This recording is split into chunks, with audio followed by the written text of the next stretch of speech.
Génesis 3:5. Pues Dios sabe que el día que de él coman, se les abrirán los ojos, y ustedes serán como Dios, conociendo el bien y el mal. Como todos sabemos, esto es contrario a lo que Dios les dejó como mandato y les había enseñado a nuestros primeros padres. Nótese que lo que les ofrece la serpiente no los lleva a creer que entrarán en desobediencia con Dios y que traería como consecuencia una ruptura en la relación entre ellos y Dios y la pérdida de todo lo que Dios estableció para ellos, sino que los lleva a creer en algo maravilloso, que serán como Dios con el total conocimiento. Muy inocente e ingenuos nuestros primeros padres, ¿cierto? Y qué astucia la de la serpiente.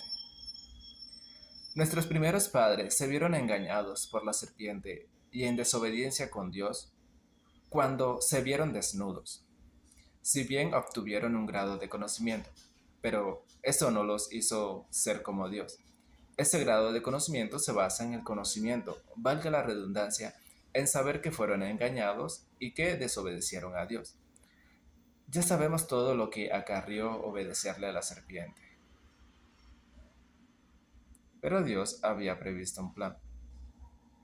Jesucristo.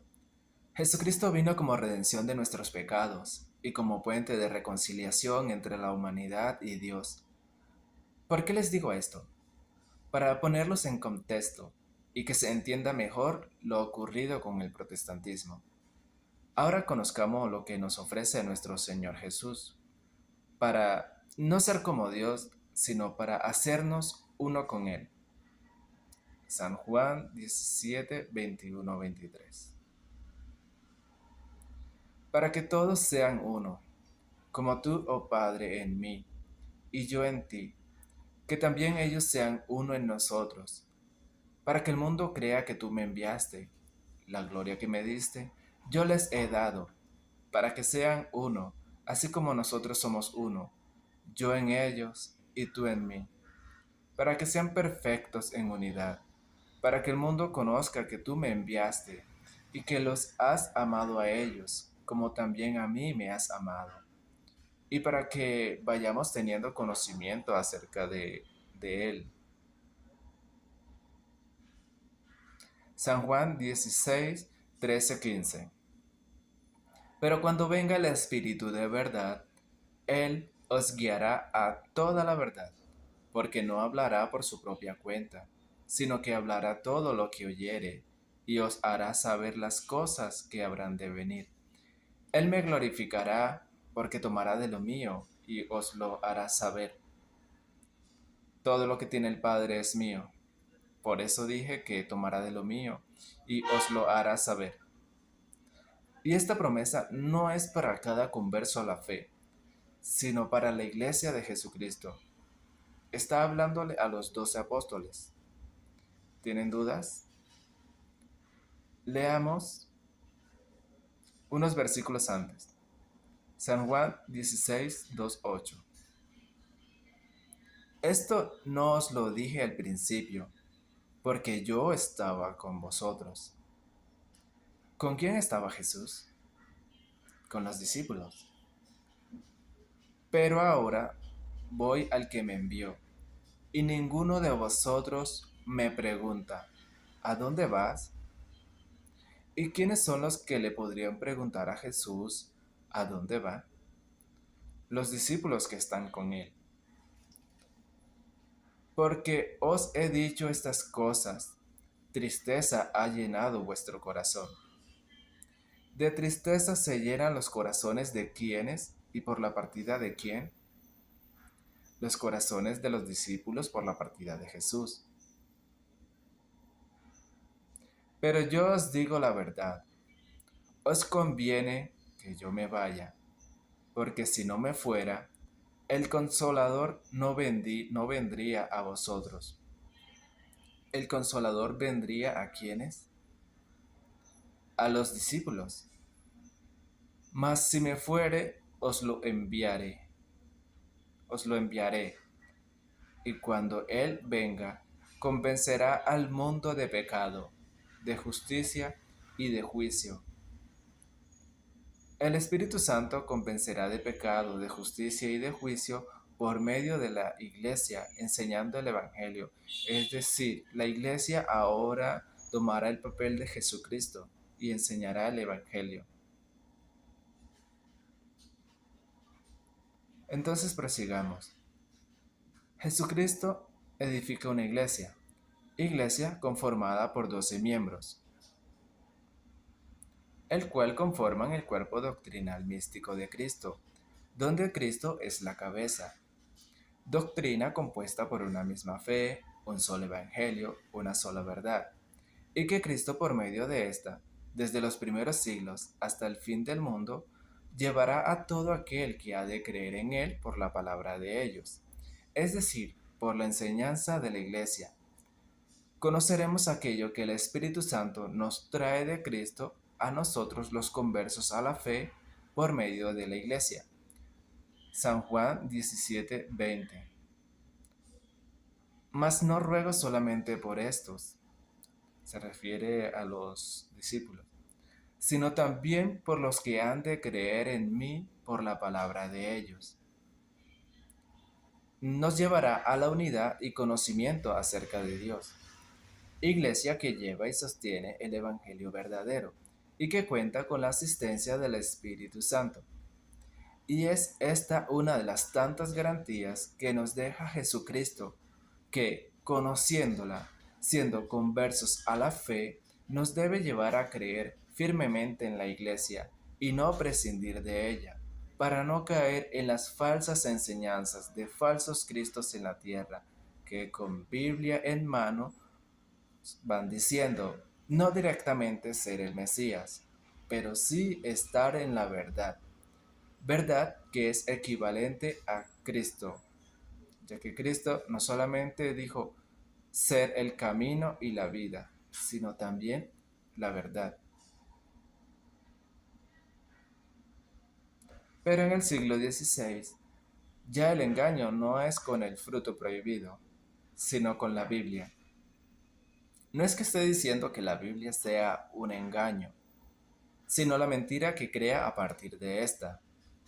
Ahora dice que Dios dejó la Biblia, y es esta la única fuente de autoridad y medio confiable de fe y práctica cristiana que los lleva directo a Dios, y que es el creyente, el ungido y autoridad intérprete de las Escrituras, conocimiento que le otorga el Espíritu Santo, y que los verdaderos cristianos son quienes se sujetan a esta verdad de fe, predican y la defienden.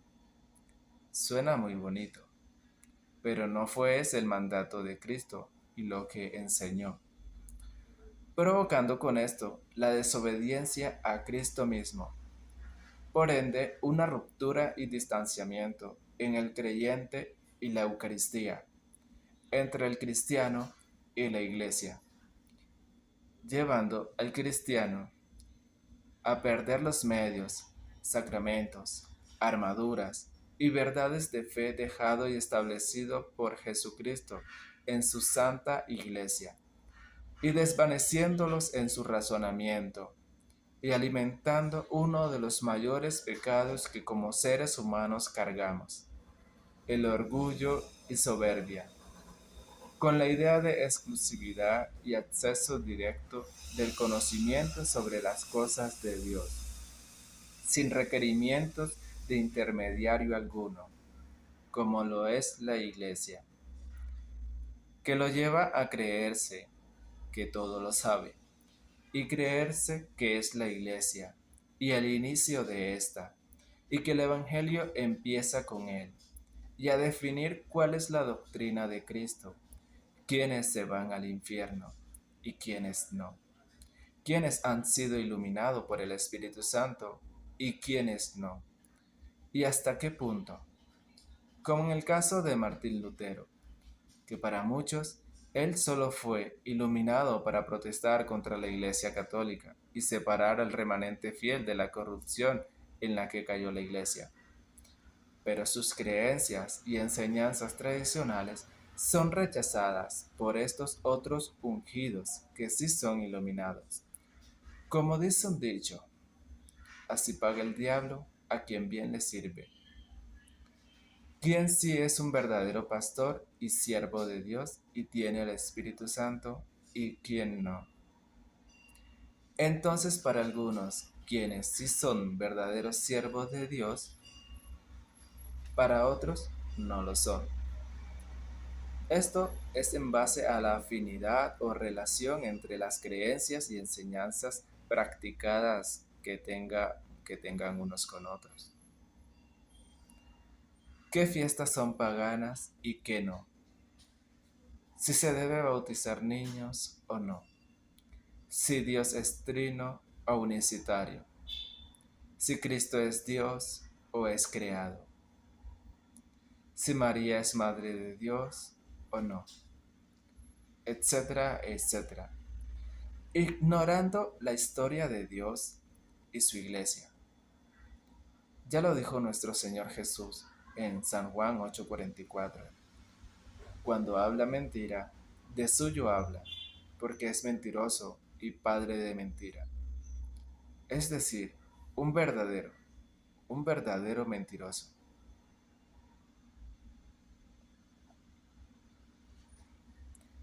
El protestante no se da cuenta de su desnudez, porque a diferencia de Adán y Eva, que se cubrieron con hojas de higuera, nuestros hermanos separados se cubren con las hojas de la Biblia. Como lo dije anteriormente, mientras que Cristo nos ha dejado una iglesia para guiarnos, perfeccionar nuestra fe, estar en la verdad, para que seamos uno con Él, así como Él es uno con el Padre, como nos da a conocer en el pasaje de San Juan 17, 20, 23.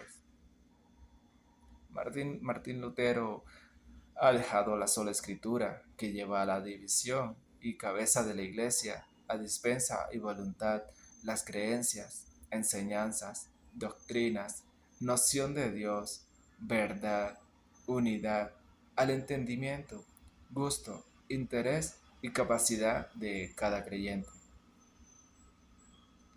Pero así como Cristo ha hecho de puente en nuestra reconciliación con el Padre, seamos como Cristo y hagamos puente para que nuestros hermanos separados se reconcilien con Jesús Eucaristía y nuestra Madre Santísima.